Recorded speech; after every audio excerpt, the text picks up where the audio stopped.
श्री शिवाय नमस्तुभ्यम दोस्तों, हर हर महादेव। आप सभी को तो पता है कि शरद पूर्णिमा का बहुत ही सुंदर दिन आ गया है, बहुत ही प्यारा सा दिन है दोस्तों।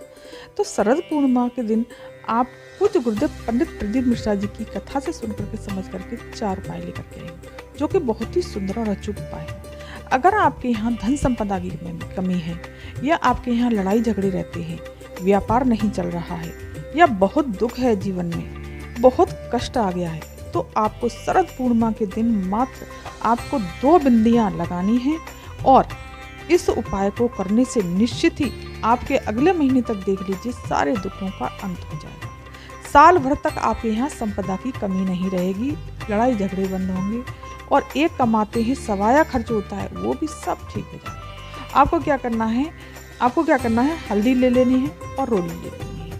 हल्दी रोली मतलब कुंफू लेकर के आपको सीधे देवादेव महादेव के शिव मंदिर में पहुंच जाना। आपको ये जल, आप जल ले जाना चाहते हैं तो जल भी ले जा सकते हैं, इसमें ऐसा कोई जरूरी नहीं है। अगर ले जाना चाहते हैं तो ले जाइए और देवादेव महादेव के शिव मंदिर पहुंच करके दोस्तों ये उपाय पूज्य गुरुदेव ने पिछली ही जो शिव महापुराण हुई है उसी में बताया है, नया उपाय है बिल्कुल। तो आपको देवादेव महादेव के शिव मंदिर पहुँच करके हल्दी में थोड़ा सा पानी डाल करके उसको थोड़ा सा गीला कर लेना है और इसी प्रकार से रोली में भी थोड़ा सा पानी डाल करके उसको भी गीला कर लेना है।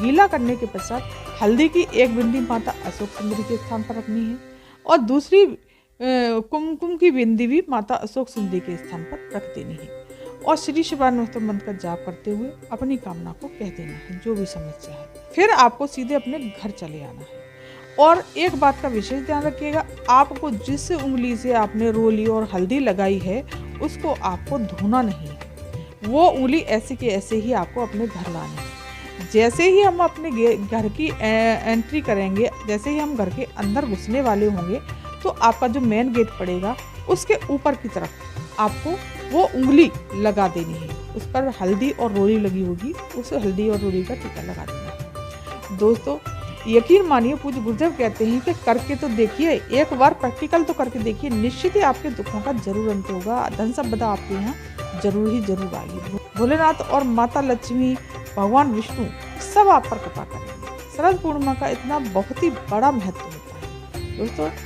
अगर वीडियो पर आप नए आए हैं तो चैनल को सब्सक्राइब कर दीजिए, वीडियो को लाइक और कमेंट में श्री शिवाय नमस्तुभ्यम महादेव जरूर लिखिएगा। चलिए जानते हैं दोस्तों दूसरा उपाय आपको किस प्रकार से करना है, किस लिए करना है। दोस्तों दूसरा उपाय है आपकी धन संपदा के लिए।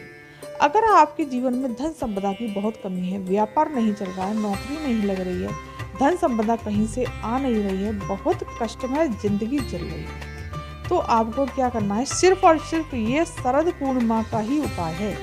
आपको क्या करना है, एक तांबे का कलश लेना है, उसमें जल भर लेना है अपनी रसोई से, जिस पर आप जल और उसमें डाल लेनी है आपको 5 बेलपत्री लेनी है और उसी कलश के अंदर आपको डाल लेनी है। ये डालनी।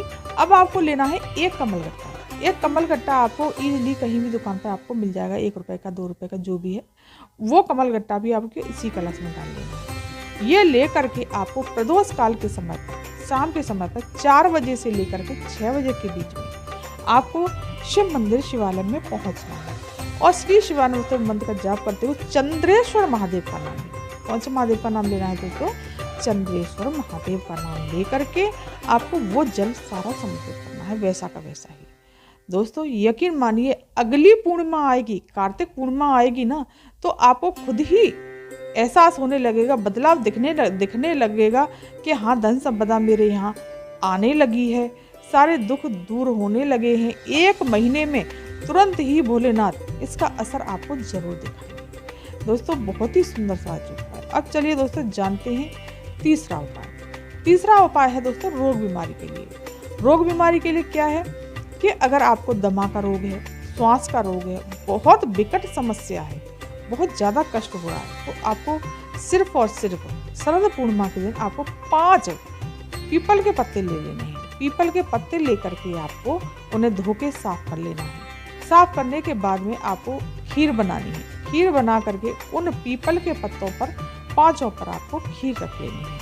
खीर रखने के पश्चात आपको चंद्रदेव की छांव में, चंद्रदेव की रोशनी में जाकर के वो छत पर आपको रख देनी है। छत पर नहीं तो कहीं भी आपको चंद्रदेव दिखाई दे वहाँ पर रख देनी है। और फिर उस व्यक्ति को वही खीर पीपल के पत्ते पर रात्रि में जब बनाए तब आपको वो खीर खिला देनी है। दोस्तों कितना भी बड़ा दमा का श्वास का रोग होगा वो जरूर ही दूर होगा। अब चलिए दोस्तों, ये बताया पूज्य गुरुदेव ने कि शरद पूर्णिमा साल की सबसे बड़ी पूर्णिमा मानी गई है। इस दिन अगर कोई उपाय करने से हमारे सारे दुख दर्द सब दूर हो जाते हैं। अब चलिए जानते हैं दोस्तों अगला उपाय। अगला उपाय है दोस्तों कि अगर आपकी नेत्र ज्योति कम है, नैनों से कम दिखाई देता है, तो आपको क्या करना है कि चांद की रोशनी में आपको छत पर चले जाना है और पीपल के पत्ते पर जो आपने खीर वहाँ पर चंदा की रोशनी में रखी हुई है, चांद की रोशनी में रखी हुई है,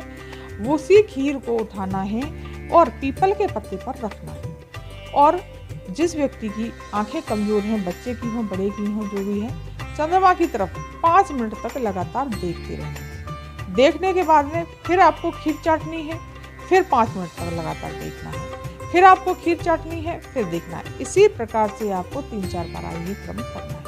निश्चित ही उसकी आंखों की रोशनी बढ़ने जरूर लगेगी, क्योंकि शरद पूर्णिमा का बहुत ही विशेष खास महत्व होता है। तो दोस्तों इन उपायों को शरद पूर्णिमा के दिन जरूर करिएगा। दोस्तों ये थी जानकारी आज की। अगर ये वीडियो जानकारी आपको पसंद आई हो तो चैनल को सब्सक्राइब कर दीजिएगा, वीडियो को लाइक कर दीजिएगा और कमेंट में श्री शिव हर हर महादेव जरूर लिखिएगा। धन्यवाद।